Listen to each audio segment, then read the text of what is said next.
सभी छात्रों को मेरा नमस्कार। तुलजा भवानी माध्यमिक विद्यालय संत ज्ञानेश्वर नगर में चल रही वीडियो क्लासेस में आप सभी का फिर से स्वागत। कक्षा 8वीं का गांव और शहर यह कविता हमने देखी थी। आज इस कविता के बारे में जो कृति स्वाध्याय है, इस कृति स्वाध्याय को हम आज देखेंगे। तो किताब में जो स्वाध्याय दिया है तो हमें कुछ कृतियां पूछी गई हैं, कृतियों के सही उत्तर हमें लिखने होते हैं। यहाँ पर देखो कि कृति 1 आकलन कृति में देखो कि पहला प्रश्न हमें पूछा गया है कि उचित जोड़ियां मिलाओ। उचित जोड़ियां मिलाओ, इसमें एक बक्सा दिया है, बक्से में आपको 2 प्रश्न पूछे गए हैं। तो बक्से में 1 नंबर पर लिखा है मेट्रो और दूसरे नंबर पर लिखा है पीपल। तो उत्तर आपका होना चाहिए मेट्रो का खंबा कहाँ पे है? हाँ सही है। तो मेट्रो का खंबा है शहर में, जिसे हम शहर कहते हैं। मेट्रो का खंबा है शहर। और पीपल का पेड़, पीपल का पेड़ कहाँ पर है? तो पीपल का पेड़ है गांव में। तो यह आपकी उचित जोड़ी और यह आपका सही उत्तर होगा। अगली कृति है, देखो एक शब्द में उत्तर लिखना है। आपको केवल एक ही शब्द में उत्तर लिखना है। आपका उत्तर एक ही शब्द होना चाहिए, ना कि आपकी एक पंक्ति। ठीक है, तो एक शब्द में आप अगर उत्तर लिखेंगे तो आपको इस प्रकार उत्तर लिखना है कि पहला प्रश्न आपको पूछा गया है कि पत्ते झड़ा हुआ वृक्ष कौन सा है? पत्ते झड़ा हुआ वृक्ष कौन से वृक्ष के पत्ते झड़ते हैं? और जिस वृक्ष के पत्ते झड़ते हैं उसका नाम इस कविता में आया है। कौन सा नाम है? सही है, पत्ते झड़ने वाला वृक्ष है पीपल। अगला प्रश्न है, बदले बदले से लगते हैं। क्या लगते हैं? बदले बदले से लगते हैं। ठीक है, तो आपका उत्तर क्या है? बदले बदले से लगते हैं सुर। तो यह आपका उत्तर होगा। पहले प्रश्न का उत्तर होगा कि पत्ते झड़ा हुआ वृक्ष है पीपल।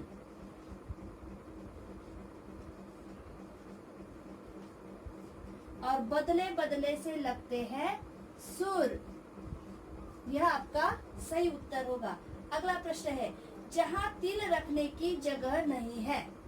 जहाँ तिल रखने की जगह नहीं है, तो इसका उत्तर क्या आएगा? शहर। इसका उत्तर आएगा शहर। जहाँ तिल रखने की जगह नहीं है, उत्तर आएगा शहर। अगला है, लंगड़ाकर चलने वाली।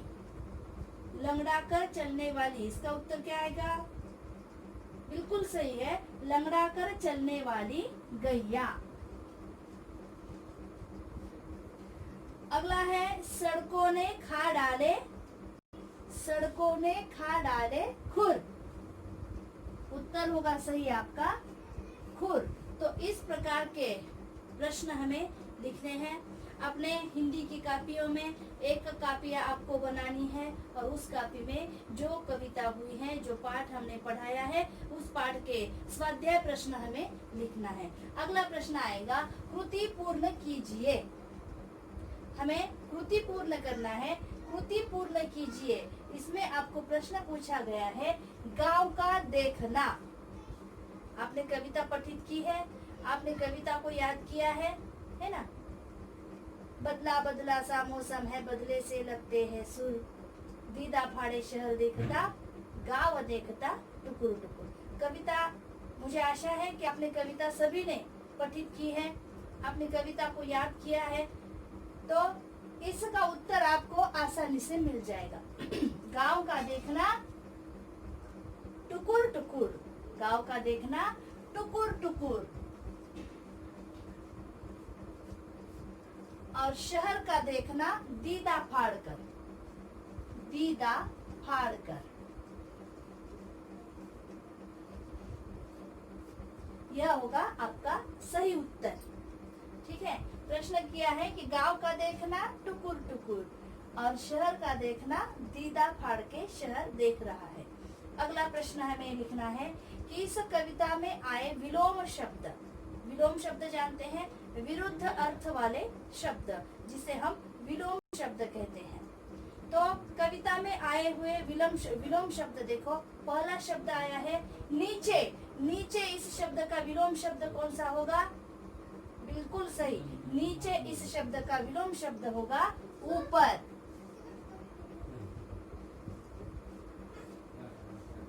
गांव, इसका विलोम शब्द, गांव इसका विलोम शब्द है शहर या नगर।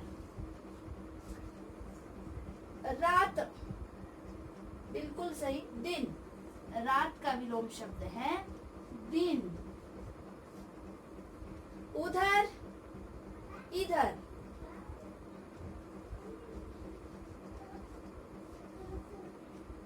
ये हो गए विलोम शब्द।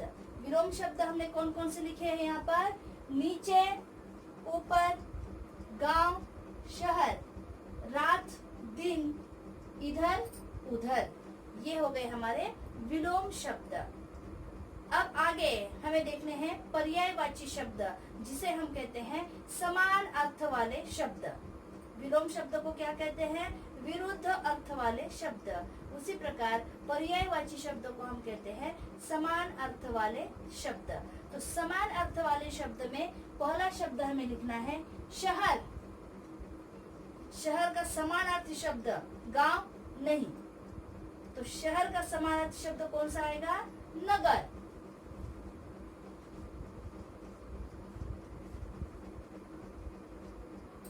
अगला शब्द है आंख। आंख का समानार्थी शब्द, समान अर्थ वाला शब्द नयन भी होता है, चक्षु, है ना। तो आंख का शब्द है, पर्यायवाची शब्द है चक्षु। और अगला शब्द है दिल। दिल का समानार्थी शब्द बोलो, जिसे हम पर्यायवाची शब्द कहते हैं। दिल का पर्यायवाची शब्द होगा हृदय।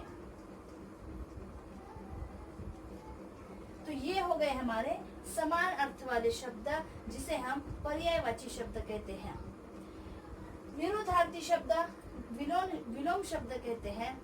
तो इस प्रकार का स्वाध्याय हमें अपने हिंदी की कॉपी में लिखना है। ऊपर जैसे कि हमारे पाठ का नाम आएगा, पाठ के नाम के बाद जो प्रश्न दिए गए हैं, प्रश्न के उत्तर हमें आसानी से मिल सकते हैं। जो कविता हमने पढ़ाई है, आपने जो याद की है, और इसके बाद जो आपको प्रश्न पूछे गए हैं, तो उन प्रश्नों के उत्तर आपको सही सही उत्तर लिखने हैं। ठीक है, तो आगे हम जो कि गांव और शहर, चौथी कविता हमने देखी है, चौथी कविता का स्वाध्याय हमने देखा है। उसमें हमें कृति पूछी गई है और कृतियों का उत्तर हमें लिखना है। हमने इस प्रकार के स्वाध्याय को लिख लिया, स्वाध्याय हमने पूरा किया, तो हम आगे वाले पाठ के तरफ जाएंगे। दूसरा अगला पाठ हम देखेंगे, 5वां पाठ हम देखेंगे अगली कक्षा में। तब तक धन्यवाद।